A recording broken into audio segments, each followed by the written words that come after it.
Hey guys, it's Mark from Mr. Technology Nerd, and today we're going to be taking a look at the 2012 Cadillac ATS, a brand new model from Cadillac made to compete with the BMW 3 Series. But we're not a car review site, we're a technology review site, and today we're going to be taking a look at Cadillac CUE, also known as Cadillac User Experience. And let me tell you, it's one of the best infotainment systems I've ever seen in the car. Let's go take a look. Now normally I'd cut out a portion of the video like this, where I'm just walking into the car, but I figured I'd show you the tacky startup animation, which is actually quite cool.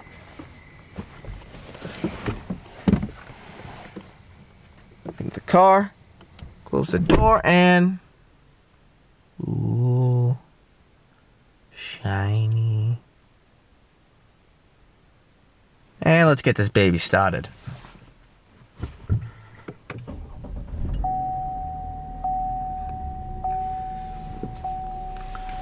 So, let's take a look at the guts of this car. Here we have a Linux-based operating system made specifically for Cadillac. Its hardware, 7-inch capacitive touchscreen. Under it, 2 proximity sensors, one here and here. Under it, you have an array of various touch control buttons, your power, home, your volume rocker, as well as other climate. Hit that button. Hi iPhone. You have a nifty little pocket. As you can see in there, you have your USB. You also have 2 more in the center console.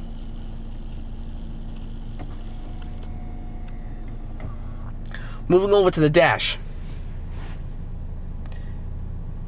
you have your odometer, your speedometer, your gas, and your temperature. In the middle of all of it, a 2.5-inch screen that can tell you pretty much everything. Your speed, your direction, and anything you want in the middle. Now on the upper models, especially on the Platinum, this entire section will become one big screen. Unfortunately, there's no touch option. Now, let's go take a look at some of the features that we have here. Let's start with audio.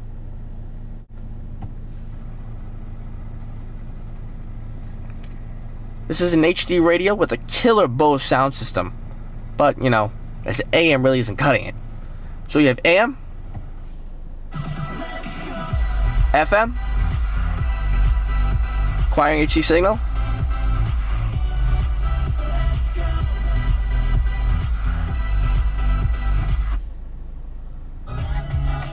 and your XM. And under here, you have your 5 user settable presets. Also, if your media, as you saw my iPhone was in there, the USB syncs so that way I can listen to all my music on its iPod. I can browse and view albums, artists, songs, genres, whatever. So let's go pick a song. How about this?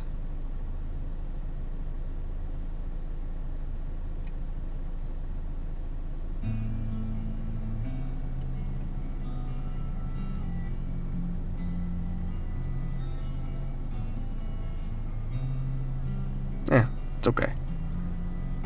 Your volume rocker, as you can see right here.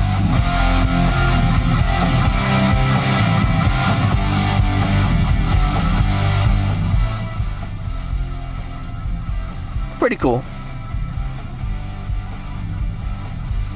And as you can see, I haven't touched the screen in a while, so it kind of went into a sleep mode. But if I put my finger close enough to it, everything pops right back up. You can also play your audio through Bluetooth instead of having to bring the cable every time. Also in the menu here, you have your automatic volume, shuffle on and off, and your tone settings, which you get your bass, your mid-range, treble, as well as where the sounds can be played throughout the car. Next, we're going to go with the phone. I have a Bluetooth phone already connected onto the car. So if I want to make a phone call here, say, you know what, I really don't want to call people at 10:30 at night, so we'll skip that, sorry. But you get your voicemail, phones, recents, contacts, which you can update your contacts through it, and the voice setting, which we'll get to in a couple minutes. Your nav setting is next. Now, in this particular rental car, sorry, there's no nav. Don't know why they didn't add a navigation system on the base model. On a 7-inch screen, it really should be a feature that's standard, but it's okay. That's something I'm gonna miss too much. And there is the option of OnStar. And you have your climate controls. Climate controls can be controlled through the bottom, on the buttons, or up top. You have your placement of where you want the air to blow, your fan control speeds, and on the bottom, you can raise and lower the temperature. Driver's side buttons will raise and lower the temperature on both sides. But if you have a passenger with you, they can set their own temperature. Now say if there's only a driver in the car now and they don't want to go back and have to keep hitting the button until the climate's the same. There's a sync button right in the middle. Hit that, and it will sync the two temperatures up. Also, if you hit the home button here, and if you're on any other screen, hitting one of the capacitive buttons here will bring out the neat little pop-up menu, in which functions the same way as the climate section did. We go into our settings. You have your time and date, your language, and other different settings as well. Oh look, rear camera. I wonder what that does. Well, if I throw this bad boy into reverse,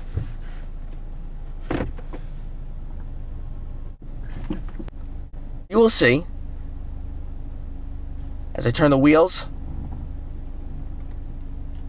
that this virtual distance meter will actually move along with it. And yes, you can view that at night. Anyway, now let's go into Pandora. Pandora works exactly how you would expect it to. It's the same controls as media and radio, where you can browse through all your stations, and it uses the same Bluetooth connection. It will lead up your data, but that's to be expected.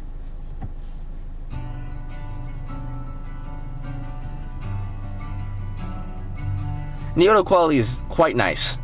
You also have the thumbs up and down buttons as you would on regular Pandora.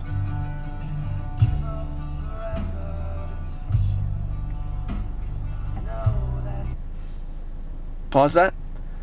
Turning it off will actually make it mute, not fully turn it off. So a station will continue to play and update. Also, if you're playing music, you can go onto this little screen right here. You see, there are two compasses right now. But if I hit these buttons on the steering wheel that work as a directional pad,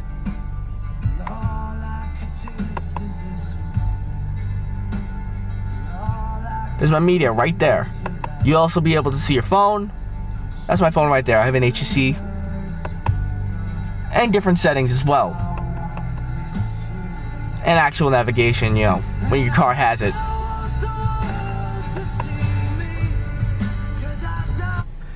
Lastly, we're going to be taking a look at the voice section of this.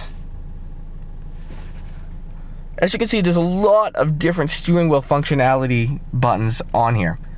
But one of the ones I like the most is voice. This is where Apple comes in, because as many people have heard, Apple actually does include an iPad with this car, which is kind of cool because you get to practice all your different CUE techniques. But another key feature which a lot of people haven't noticed is that the voice of this car actually sounds a heck of a lot like Siri.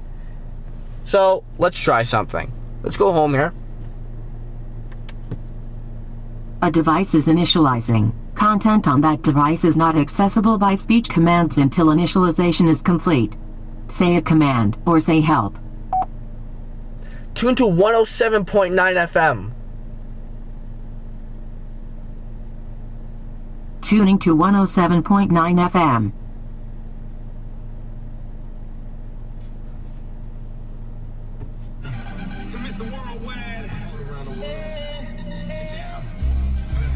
And that did work.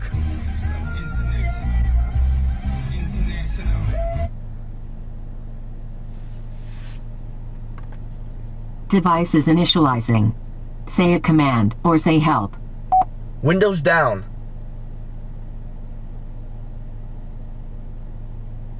You can say phone, audio, or on star. To call a number quicker, say call followed by the number, like this, call 555-1212.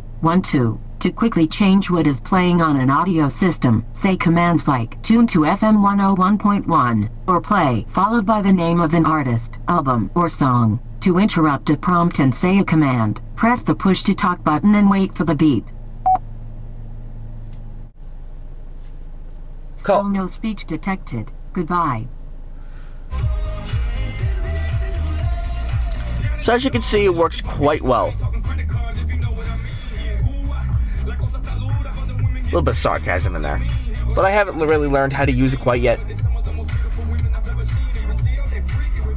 So, with all that said and done, Cadillac CUE has to be one of the most awesome pieces of technology I've ever seen inside of a car. Yes, it does have its glitches, and since I have a 2006 Cadillac STS, I'm kind of used to it. So if you're coming up from an older Cadillac, there's a bit of a learning curve, because the entire system has changed. Back from touchscreen, where you had to literally press on it to try to kind of work it, this is really responsive, really smooth, and really fast. Some things I would have liked to have seen, quite obviously, navigation should have been standard. And for it not to be is a little bit of a joke, but it's something you have to get around. Also, you have the OnStar option. Also, along with this, you should be able to color coordinate this screen with whatever you want. And by that I mean change the color, change the background, look at photos at least. You can't. It will play DVDs, but I have yet to find a CD player in this car. Otherwise, there's really nothing bad I can say about Cadillac CUE. Cadillac definitely did their research on what the people wanted inside of a car, and this is the end result. They did an excellent job making this car functional and easy to use. Yes, some actual buttons here and there would have been nice. But you know what? It really makes for a great car. It's a lot of fun to drive, and a lot of fun to play with as well. Signing off from Mr. Technology Nerd, my name is Mark. Have a great night.